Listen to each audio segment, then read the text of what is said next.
কথিত আছে সৌদির ধুলোয় সোনা আর বাতাসে খনিজ তেলের গন্ধ সমান সমান। মধ্যপ্রাচ্যের এই ধনী দেশটিতে পানি ছাড়া কম বেশি সকল প্রাচুর্যে ভরপুর। আমাদের দেশে যেমন মাটি খুঁড়লেই পানি বের হয়, তেমনি সৌদি আরবে মাটি খুঁড়লে বের হয় তেল, গ্যাস, সোনা। আমাদের দেশে সোনার মূল্য যেমন অত্যধিক, তেমনি সৌদিতে পানির মূল্য অসম্ভব রকমের বেশি। ঢাকা প্রায় 2 কোটি মানুষের জনবহুল শহর। এখানে একদিন পানি না থাকলে জনজীবন স্তব্ধ হয়ে আসে। সেখানে 30 কোটি মানুষের দেশ সৌদি আরবকে প্রতিটা দিন পোহাতে হয় পানি কেন্দ্রিক ভোগান্তিতে। পানি এই দেশটির জন্য সবচেয়ে বড় চ্যালেঞ্জ হয়ে দাঁড়িয়েছে বর্তমান সময়ে। তাই তো 2011 সালে তৎকালীন সৌদি শাসক মোহাম্মদ ঘানি স্বীকার করেছিলেন যে সৌদি আরবে সোনার চেয়েও পানির যোগান অনেক বেশি গুরুত্ব বহন করে। কিন্তু কথা হলো, সৌদিতে তো মাটির নিচে পানি নেই, আবার তাদের দেশে বছরে 1 দিন থেকে 2 দিন বৃষ্টিপাত হয়। আবার যে বৃষ্টি হয় তা ডিসেম্বর এবং জানুয়ারির মাঝামাঝি সময়ে প্রবল ঝড়ের বাতাসে মিলিয়ে যায়। তাহলে সৌদিতে জল আসে কোথায় থেকে? ধারণা করা হয় সৌদি আরবে প্রাকৃতিক পানির যে উৎস আছে তা আজ থেকে 11 বছরের মধ্যে নিঃশেষ হয়ে যাবে। মরুভূমির দেশ সৌদি আরবের একমাত্র পানির উৎস হলো আরব সাগর, যার পুরোটাই নোনা জল। এছাড়া এদেশে কোনো নদী, ঝর্ণা, খাল বা জলাভূমির অস্তিত্ব নেই বললেই চলে। তার উপর সৌদি আরব প্রাকৃতিকভাবে একটি বৃষ্টিশূন্য দেশ।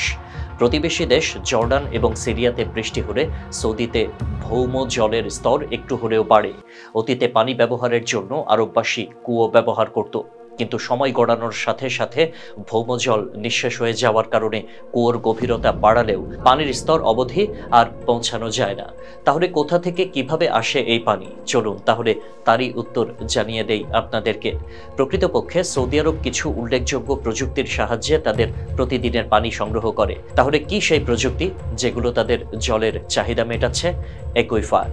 পানি নিয়ে বহু সমস্যার সম্মুখীন হওয়ার পরে সৌদি আরব সরকার এমন কিছু পরিকল্পনা হাতে নেয় যাতে পুরো দেশের মানুষ জলের সমস্যা থেকে নিষ্কৃতি পায়। এ ব্যাপারে সৌদি সরকারের প্রথম পদক্ষেপ ছিল অ্যাকুইফারের প্রযুক্তি। ভৌম জলের অভাবে যেমন পানির চাহিদা বাড়ে, তেমনি কৃষিক্ষেত্রেও পানির অভাব চূড়ান্ত হয়ে ওঠে। সে কারণে বিজ্ঞানীরা যে অভিনব পদ্ধতি গ্রহণ করেন সেটি হলো অ্যাকুইফার। এ প্রক্রিয়ায় ভূপৃষ্ঠের ওপরে অনেক বড় জলাশয়ের মতো গর্ত করে সেখান থেকে নির্দিষ্ট কিছু প্রক্রিয়ার মাধ্যমে পানি নিষ্কাশিত করা হয়। নোনা জলকে মিষ্টি পানিতে রূপান্তরকরণ প্রক্রিয়া। স্যালাইন ওয়াটার কনভার্সন কর্পোরেশন নির্লবণীকরণের 27টি স্টেশনকে নিয়ন্ত্রণ করে। SWCCর সহায়তায় প্রতিদিন প্রায় 3 মিলিয়ন কিউবিক মিটার নোনা জল পানি হিসেবে রূপান্তরিত হয়। এ কারণে সৌদি আরবে শিল্প ব্যবসায় পানির যোগান দেওয়া সম্ভব হয়। এছাড়া এদেশের বিদ্যুৎ উৎপাদনের একটি বড় কাজে আরব সাগরের নোনা জলের প্রয়োজন হয়। IDA অর্থাৎ ইন্টারন্যাশনাল ডিস্যালিনেশন অ্যাসোসিয়েশনের মতে 30 কোটির সৌদিতে একমাত্র এই প্রক্রিয়াটির মাধ্যমে প্রয়োজনীয় জলের যোগান দেওয়া সম্ভব।